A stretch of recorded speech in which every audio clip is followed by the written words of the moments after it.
Semoga kalian yang menonton video ini bisa diberikan kesehatan, dilancarkan rezekinya, dan selalu dimudahkan urusan-urusannya.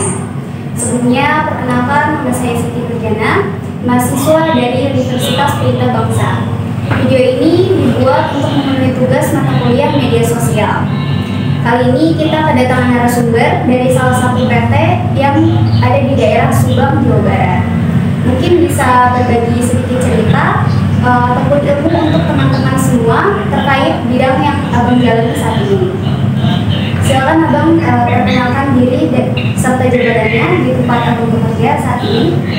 Baik, terima kasih sebelumnya telah diberi kesempatan untuk berbagi sharing teman-teman yang juga, karena saya juga pernah kerja. Jadi mungkin saya sharing pengalaman apa saja yang ada, mulai dari pabrik sudah pekerjaan apa aja nanti ya. Perkenalkan sebelumnya, nama saya Syafri Rafiq. Saya bekerja di salah satu perusahaan dari Astra Autopart. Astra Autopart Group ya, istilahnya kan banyak tuh. Astra Autopart Group itu ada Toyota, terus Daihatsu, itu masuk semua ke dalamnya. Kerja saya itu namanya Velasco Indonesia. Letak geografisnya ada di Sulawesi, lebih ke masih masuk ke Purwakarta hubungannya situ. A few moments later. Kalau diceritakan sedikit tentang sejarah berdirinya perusahaan di tempat Abang bekerja saat ini. Mungkin sedikit ya, saya juga karena nggak tahu detailnya ya. Paling tahunya itu perusahaan tempat saya bekerja itu sudah berdiri sejak kurang lebih itu hampir 20 tahun. Untuk produk detailnya itu kita buat kompon untuk spare part dari mobil. Untuk customer sendiri kita ada, contoh ada Suzuki, terus Hyundai, Toyota, ADM, Astra Daihatsu. Nah, itu produk mereka ngambil dari produk kita. Untuk kompon mulai dari material sampai barang jadi. Kita ada komponen. Yang kedua, kita juga ada plan baru. Nah, plan baru ini kita masuk ke perakitan komponen elektronika, di charger mobil listrik. Nah, itu satu-satunya di perusahaan kita di Indonesia saat ini yang diproduksi electrical vehicle charger station untuk khusus ke mobil kendaraan listrik. Kalau boleh tahu, perusahaan tempat Abang bekerja itu bergerak dalam bidang apa ya? Ya, kalau bidang tadi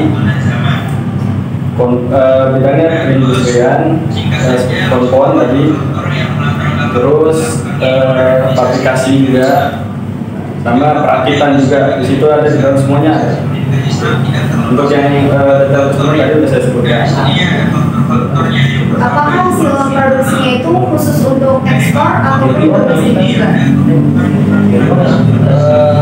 Kita justru dua-duanya, dalam negeri juga, ekspor juga. Untuk ekspor kita masih ke daerah Asia, contoh seperti Thailand, Taiwan, terus masuk juga ke daerah Jepang juga. Kita masuk ambil komponen atau produknya dari kita. Kira-kira sudah berapa lama Bang bekerja di perusahaan tersebut? Lama bekerja hampir 2 tahun, perusahaan ini. Nah, saya juga kan di sana apa ya, pindahan juga, karena kan di sana plan baru itu artinya buat awalnya itu murni kompon, sekarang jadi produksi baru nih, bikin baru nih, plan baru. Masuk itu lari ke yang tadi charger mobil, kita memproduksi charger mobil. Sejauh ini seberapa besar kontribusi dari Abang dalam memajukan perusahaan di tempat Abang bekerja? Kontribusi banyak sih, gak kehitung lah. Itu nanti karena kan bagian saya itu kan selain engineering juga foreman. Foreman itu yang pertama bertanggung jawab untuk produksi, jangan sampai ada kemacetan di produksi. Terus kita juga bertanggung jawab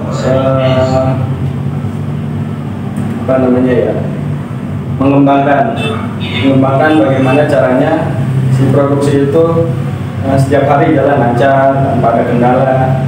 Itu yang kedua. Yang ketiga improvisasi. Kita mau improv nih, contoh dari pergerakan si manpower. Misalnya dalam suatu produksi si manpower banyak gerak nih. Nah, tugas si foreman ini itu gimana caranya si manpower itu nggak banyak gerak tapi produksinya itu di stabil. Nah, justru kalau bisa malah meningkat dari sebelumnya. Kayak kalau naik otomasi banyak. Kalau boleh tahu, apa suka duka abang selama bekerja di perusahaan tersebut sebagai foreman? Suka duka juga banyak. Itu semuanya. Sukanya ya yang pertama ilmu kita berkembang misalnya. Karena kan ide-ide kita nanti terrealisasi di tempat itu. Kita punya ide, contoh nih kayak tadi yang saya sebutkan, improvisasi apa gitu, itu ide kita keluar tuh untuk mempermudah si operator, terus mempermudah si jalannya produksi juga, memperlancar hasil produksi, input atau output produksi. Kalau dukanya ini yang gitu, kadang ya suka pulang malam, terus dituntut dari yang lebih atas lagi, kita gimana caranya untuk menyelesaikan masalah kalau tidak ada kerusakan atau energi dari si produk. Kita harus analisa dulu, itu tugasnya foreman. Ini kenapa kok barang ini bisa begini, bisa ada cacat atau engine. Nah, kita tuh yang nyari, saya nyari. Oh, ternyata di sini misal ada di hasil produksi itu ada goresan di kompon. Nah, itu kita harus cari ini penyebabnya apa nih, analisa sebab akibatnya apa. Di situ kita cari sampai ketemu, sampai benar-benar si produksi itu tetap lancar, nggak ada engine lagi. Karena kan kalau ada engine nanti kan dikirim, nah itu jadi nilai jelek juga kita dari customer. Jadi kita tahankan dulu untuk apa namanya ya,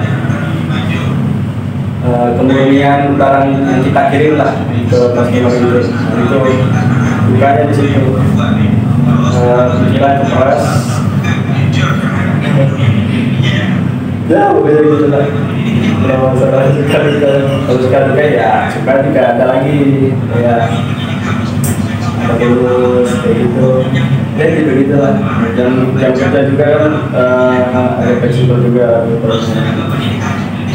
Fleksibelnya artinya kita lagi ngopi nih, ada telepon, halo bang, ini mesin rusak. Nah, kita mau nggak mau harus siap, harus datang ke pabrik karena kita tugas foreman itu sih cegah tersendatnya jalannya produksi.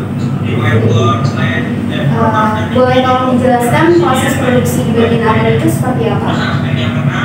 Proses produksi yang mana tuh? Yang proses kompon atau elektrik? Kalau kompon kan saya tidak pegang kompon, karena kompon kan itu di bagian area lain. Nah, saya khusus ke foreman dari namanya EVCS, Electrical Vehicle Charger Station. Nah, kalau itu kita sistemnya perakitan satu-satu komponen sampai baru jadi. Nanti udah dirakit, kita tes fungsi, namanya function test. Nah, terakhir itu kita performance. Kita lihat performance dari mesin, jika dari performance juga oke, nah baru di situ kita packing atau kita bungkus, seperti itulah prosesnya. Apakah selama ini perusahaan itu mengalami pasang surut dalam hal persaingan di dalam dunia industri ini? Pasang surut, udah kayak laut. Pasang surut ya selama ini saya enggak sih, karena kan kita kan maksudnya master automat. Jadi semua anak perusahaan itu atau grup itu saling bekerja sama. Jadi misalnya salah satu ada anak perusahaan ada grup yang misalnya pendapatan yang kurang, nanti itu kita nih sebagai usaha di perusahaan nanti diatur tuh, nih bikin proyek baru atau penambahan investasi atau apa gitu. Jadi kita nggak pernah ada namanya pasang surut. Kalau pasang surut paling ya kayak ya mungkin kalau kan kita produksi mobil ya, ini kalau produksi mobilnya tiap hari turun ya baru dari situ surut tiap hari. Terobosan apa yang dilakukan oleh perusahaan dalam mengatasi persaingan dengan perusahaan lain? Terobosan setiap pabrik ya, setiap pabrik harusnya ketika mengikuti apa ya, kemajuan teknologi yang baru, nah itu pasti tim perusahaan yang ada di perusahaan pasti nyari tuh ide lagi atau marketing kita nyari kembali untuk proyek-proyek terbaru.